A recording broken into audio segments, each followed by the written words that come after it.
Hello guys! Ito na lang po tayo, work mode. Si Inday. Ayan. Hello mga ka-OFW. Hello mga kakunyang. Sa mga kapwa ko po dyan na mga kunyang or helper na sinasabi nila. Kunyang is a Chinese word po ng helper. So, ito guys. Ito yung routine ko everyday.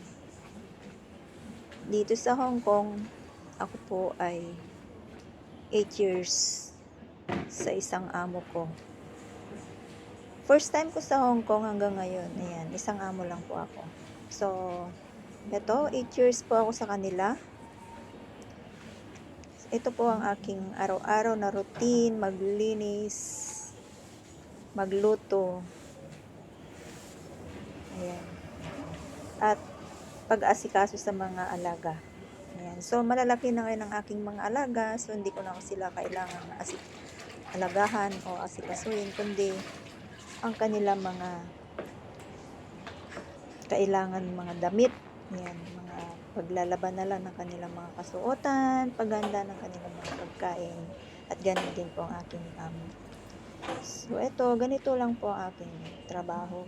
So, minsan napapag-isip ako, nakakasawa man sa buhay, araw-araw, pero kahit hindi ka OFW guys, ginagawa mo rin ito sa inyong sariling bahay o sa iyong tahanan.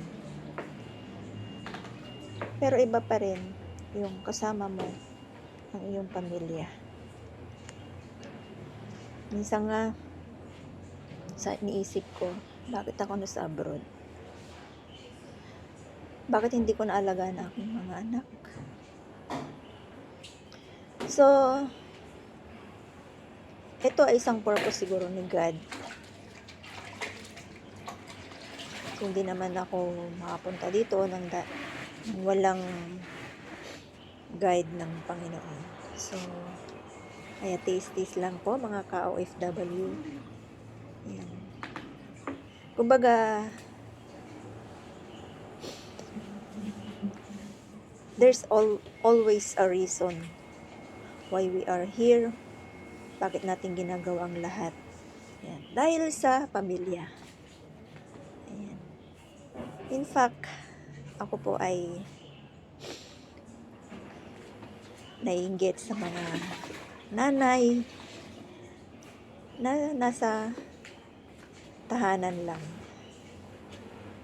nag-aalaga sa mga anak, sa pamilya, sa pangangailangan ng lahat. See you in part 2 guys. Thanks for watching.